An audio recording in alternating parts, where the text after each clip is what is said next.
Sir, you're creating a public disturbance. I told you to stay on the sidewalk, the young officer yelled, his voice tight with adrenaline just before the crackle and hiss of the taser. Samuel Sam Bell, 78, blind and disoriented, cried out as the barbs hit, collapsing onto the crosswalk, his white cane clattering beside him. He'd just been trying to cross with the light, his old service dog, Guide, whining in distress beside him.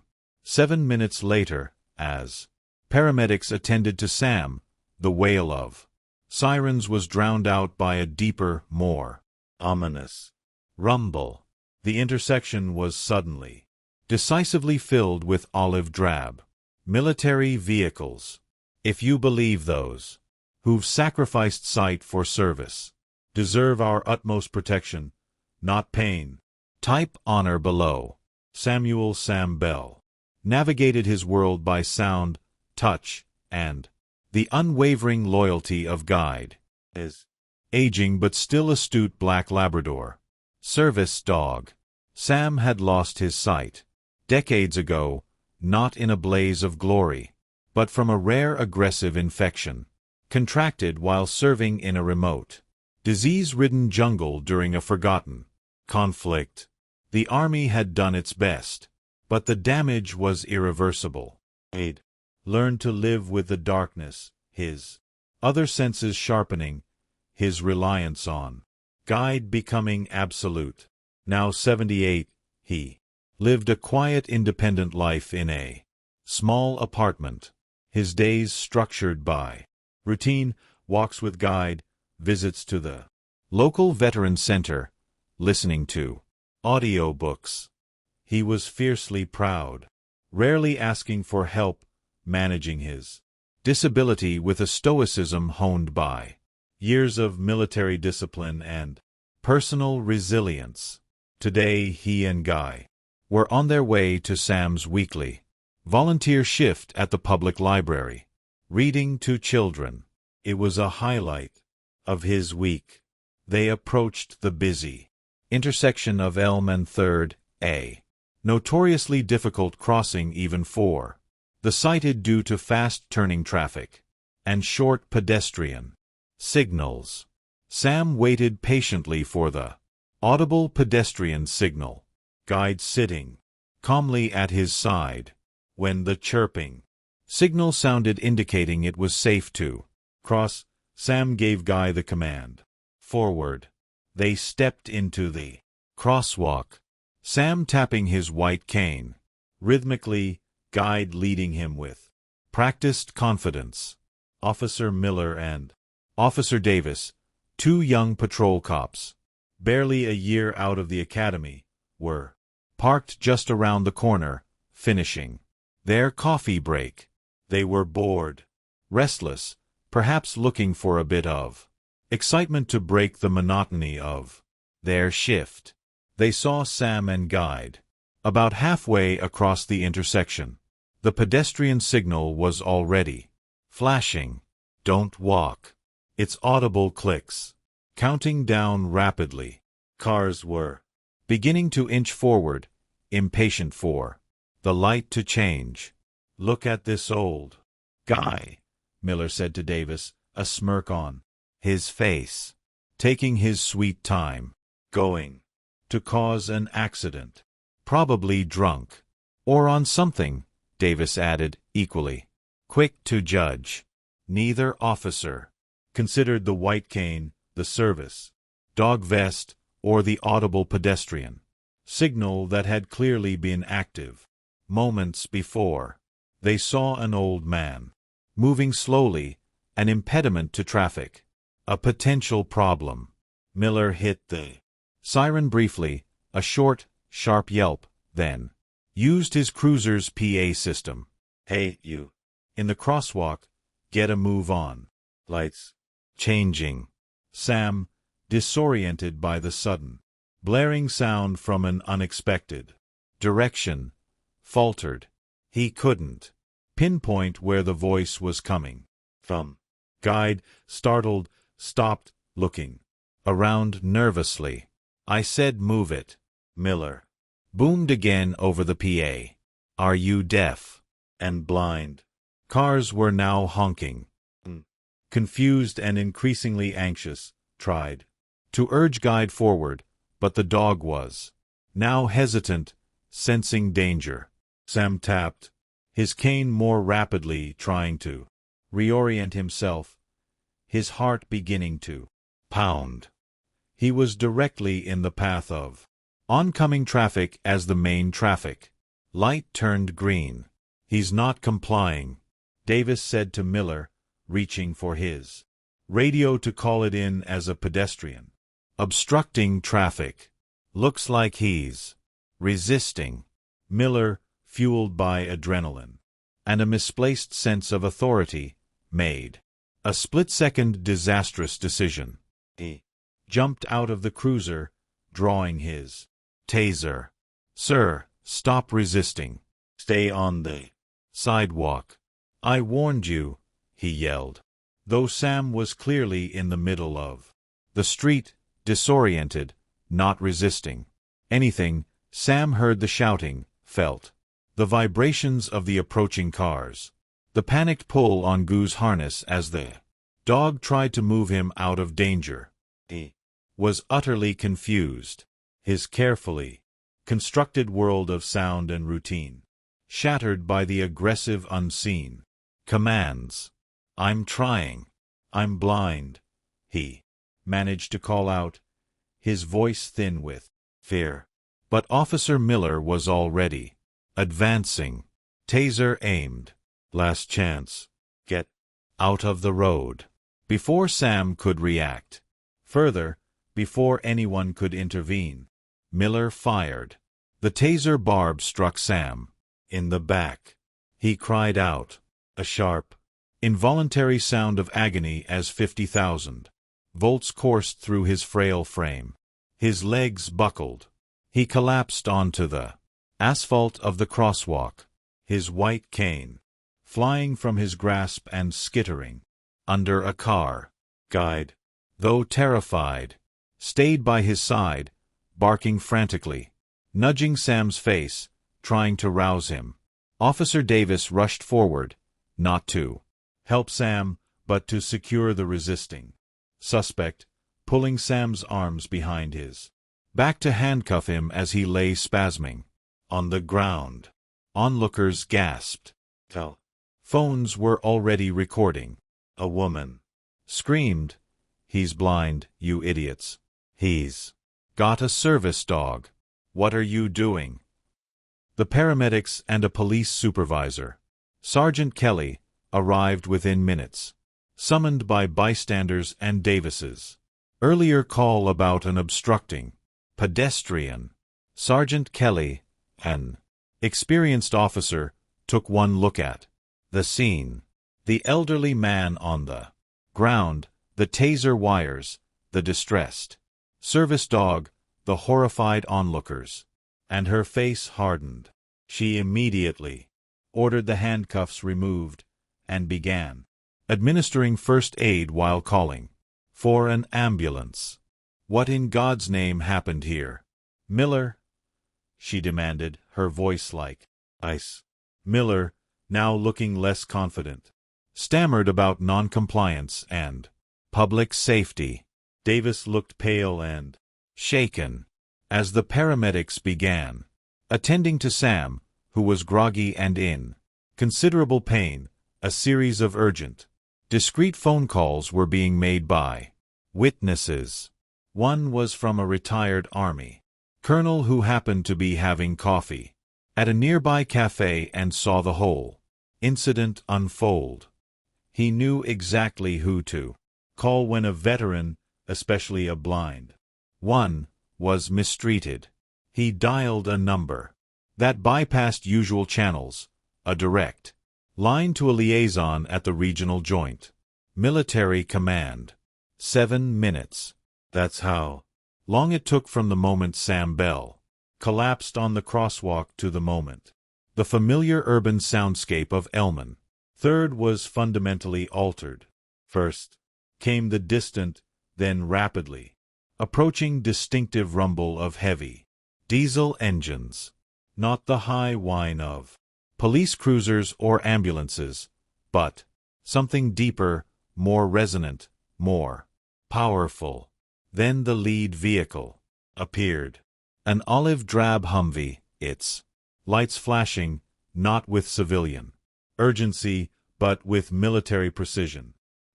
Didn't slow for the existing police perimeter. It drove right through it, forcing surprised officers to scramble out of its way. It stopped angling itself to block one entire approach to the intersection. Immediately behind it, another Humvee did the same on the opposite side. Then a larger troop, carrying LMTV, light-medium tactical vehicle, rumbled into position, effectively sealing off the third approach. Within 60 seconds, the entire busy intersection was under an impromptu, unofficial military lockdown. Soldiers, in combat fatigues carrying sidearms, disembarked from the vehicles, taking up calm, observant positions, not aggressively, but with an air of absolute, unshakable control. They didn't interfere with the paramedics attending to Sam, but their presence was a powerful silent statement.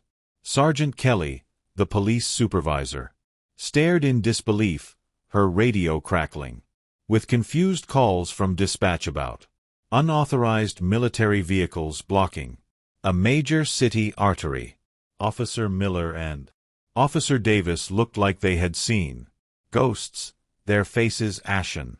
The civilian onlookers were stunned into silence, phones still recording, but now with a sense of awe and trepidation. This was no ordinary response. From the lead Humvee, a figure emerged, tall, ramrod straight, wearing the crisp duty uniform of a United States Army 4-star general, his chest adorned with an impressive array of ribbons. It was General Michael Vance, commander of the entire regional army forces, a man known for his decisive leadership and fierce loyalty to his soldiers, past and present. He had been at the nearby military base for a staff meeting when the urgent call about Sam Bell, a name he knew well from veterans, honor rolls and disability advocacy reports, had come through. General Vance strode purposefully towards the center of the intersection, his aides scrambling to keep up. He ignored the police officers, his gaze fixed on the scene, where Sam Bell was being carefully lifted onto a stretcher, guide whining softly beside him, held gently by a sympathetic paramedic. The general reached Sergeant Kelly. "Sergeant," he said, his voice calm but carrying the unmistakable weight of command. General Vance. What is the status of Sergeant Samuel Bell?"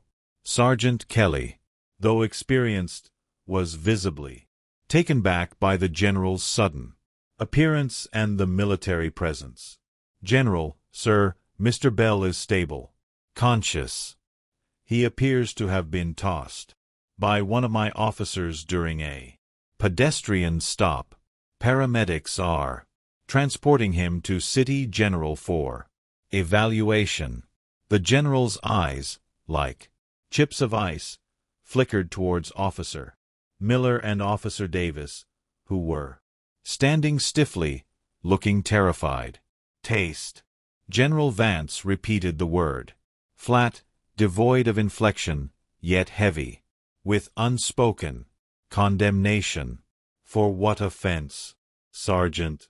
Did your officers deem it necessary to use a taser on an unarmed 78-year-old blind man attempting to cross the street with his service dog?" Sergeant Kelly, to her credit, didn't try to prevaricate.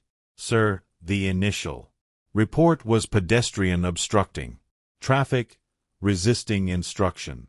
However, based on witness statements and the obvious presence of Mr. Bell's white cane and service animal, it appears a catastrophic error in judgment may have occurred. An error in judgment, General Vance echoed, his voice still dangerously quiet. He then looked directly at Miller and Davis. Officers, did either of you identify yourselves clearly before engaging Mr. Bell? Did you ascertain his disability? Did you offer assistance as per both police protocol and common human decency when you saw an elderly blind individual, apparently disoriented in a busy intersection? Miller stammered. Sir, he wasn't responding to commands. He seemed agitated. Agitated? The general cut him off. Perhaps because he was blind, confused by your blaring PA system, and in danger of being run over moments before one of you shot him with 50,000 volts. He took a step closer. Sergeant Samuel Bell lost his sight serving this country in a place most people couldn't find on a map. He has navigated the city independently for decades with his service dog. What he encountered today was not a public disturbance. It was a failure of observation, a failure of training, a failure of empathy, and a gross abuse of authority. Your actions, officers, have not only harmed a decorated veteran, they have brought profound discredit upon your department and endangered the public trust. The general turned back to Sergeant Kelly. Sergeant, I expect a full and transparent investigation into this incident by your internal affairs, and I will be requesting a parallel investigation by the Department of Justice Civil Rights Division. My office will be monitoring both closely. He then gestured to one of his aides, who stepped forward with a satellite phone.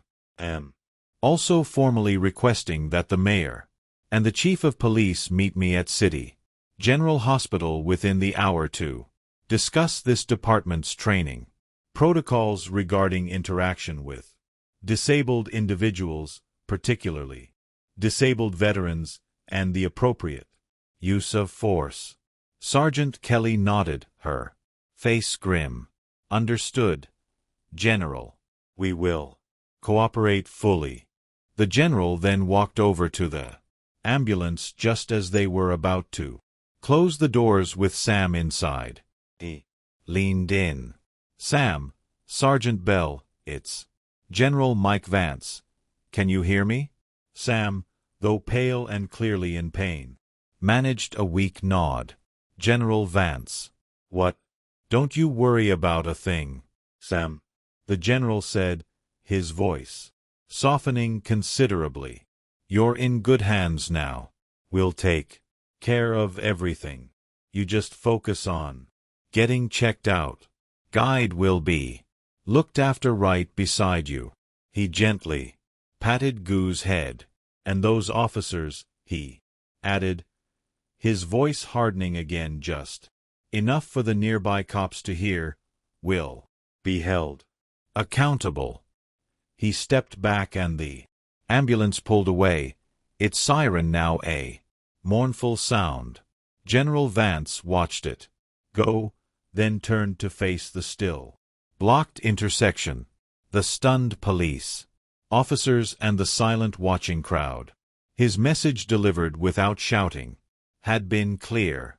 An injustice against one veteran was an injustice the full weight of military concern might address, especially when that veteran was one of their own.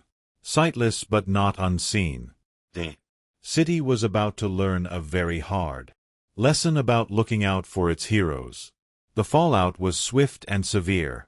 The mayor and chief of police did indeed meet General Vance at the hospital, emerging hours later, looking visibly shaken and promising immediate Comprehensive reforms.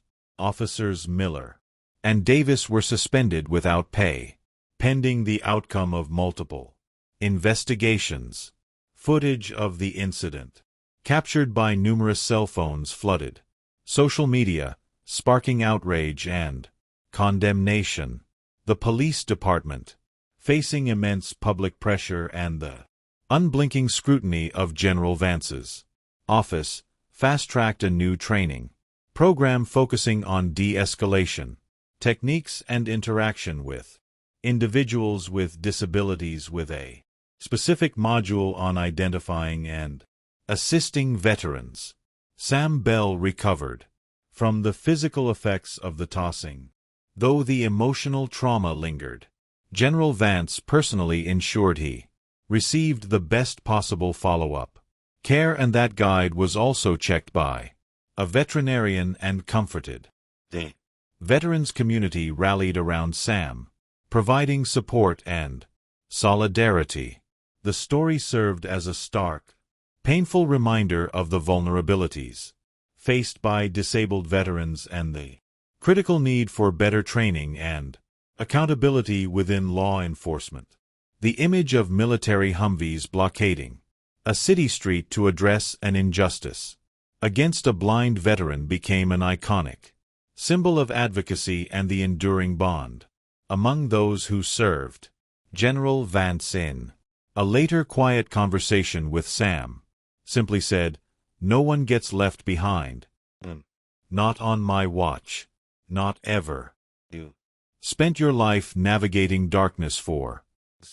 The least we can do is make sure your path is safe now, and for a while. At least in that city, the path for vulnerable citizens became a little clearer, a little safer, all because one blind veteran's mistreatment brought the quiet thunder of military concern to a standstill at Elm. And third, because when you harm one who has already sacrificed so much, you may find yourself facing an army of support you never anticipated. Subscribe to this channel if you believe our most vulnerable veterans deserve our fiercest protection and that accountability is paramount.